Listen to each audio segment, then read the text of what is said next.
anak-anak, bertemu lagi dengan Ibu di tema 3, subtema 3, pembelajaran 1 dan 2. Sebelum belajar, seperti biasa alangkah baiknya kita membaca basmalah terlebih dahulu.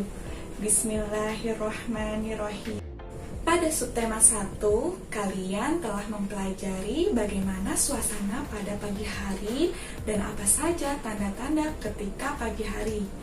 Nah, di subtema 3 kali ini kalian akan belajar tentang kegiatan di sore hari, yaitu meliputi tanda-tanda ketika sore hari, yang kedua perbedaan bayangan antara siang dan sore, dan yang ketiga yaitu perbedaan suasana ketika siang hari dan sore hari.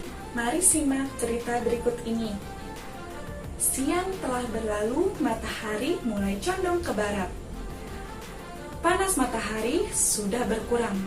Anak gembala pun menggiring kambing ke hamparan rumput. Setelah hampir petang, anak gembala pulang dan kambing-kambing pun digiring ke kandang. Apa perbedaan suasana siang hari dengan sore hari? Mari kita perhatikan gambar yang menunjukkan suasana pada siang hari. Suasana pada siang hari, langit akan tampak sangat cerah dan banyak orang yang melakukan aktivitas seperti bekerja, bermain, bersekolah, dan lain sebagainya. Tidak hanya manusia ya, hewan pun beraktivitas, misalkan ada ayam, kucing, burung, dan lain sebagainya. Nah, sekarang kita perhatikan gambar di samping. Gambar di samping ini menunjukkan suasana ketika sore hari. Suasana ketika sore hari akan lebih tenang dibandingkan dengan siang hari, dan cahaya matahari pun mulai redup. Tidak hanya itu, sore hari bisa ditandai juga dengan langit yang berwarna kemerah-merahan. Nah, sekarang bagaimana sih perbedaan udara antara siang hari dengan sore hari? Apakah kalian tahu?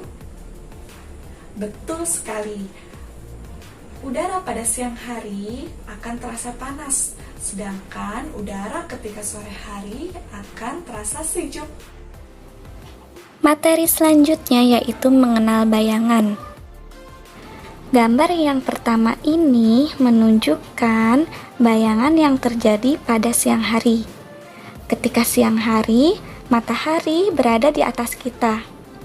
Bayangan yang terjadi pada siang hari yaitu lebih pendek, tidak dapat dilihat dengan jelas. Lalu, kita lihat gambar yang kedua ini. Gambar kedua menunjukkan bayangan yang terjadi pada waktu menjelang sore hari. Ketika menjelang sore hari, matahari mengarah ke barat. Dan bayangan yang terjadi di sebelah timur. Gambar yang terakhir menunjukkan bayangan yang terjadi pada sore hari. Mari kita lihat bersama-sama. Ketika sore hari, matahari berada di sebelah barat. Sedangkan bayangannya mengarah ke sebelah timur. Semakin sore, bayangan akan terlihat semakin panjang. Itulah ciri-ciri dari bayangan yang terjadi pada sore hari. Pada pembelajaran 2 tentang tata tertib saat sore hari di rumah dan membedakan tata tertib. Apakah kalian, anak ibu yang soleh dan soleha, tahu apa itu tata tertib? Tata tertib adalah segala peraturan yang sifatnya wajib atau harus ditaati dan dilakukan oleh kalian. Siapa yang tidak ingin hidupnya teratur?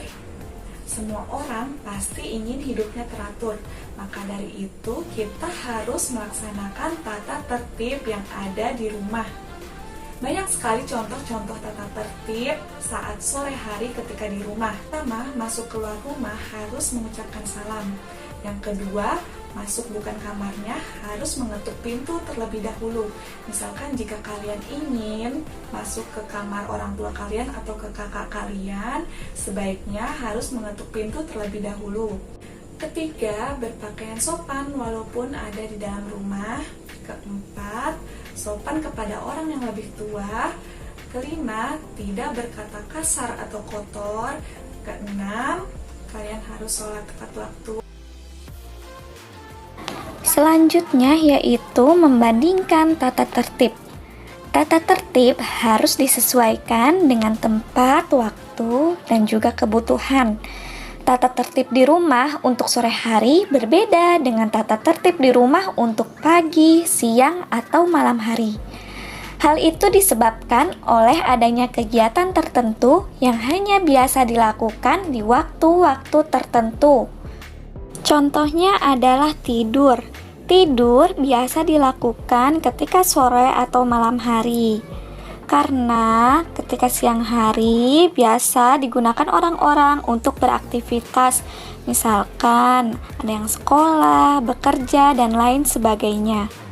Tidak mungkin kan ketika kita beraktivitas seperti bekerja atau sedang sekolah, kita malah tidur. Kecuali kita libur sekolah atau misalkan libur kerja, baru tidur siang boleh dilakukan.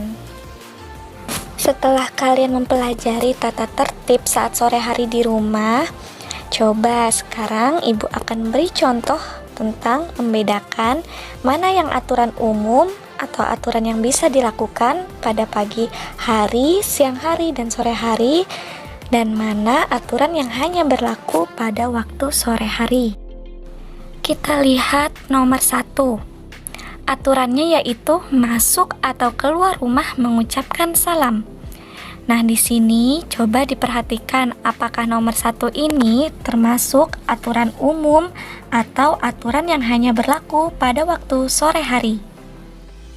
Ya, tepat sekali. Aturan nomor 1 yaitu masuk atau keluar rumah mengucapkan salam adalah termasuk aturan umum atau aturan yang bisa dilakukan saat pagi, siang, sore, ataupun malam hari.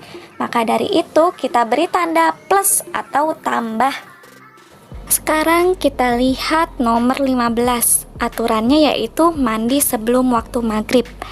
Nah, mandi sebelum waktu maghrib apakah aturan umum atau aturan yang hanya berlaku ketika waktu sore hari?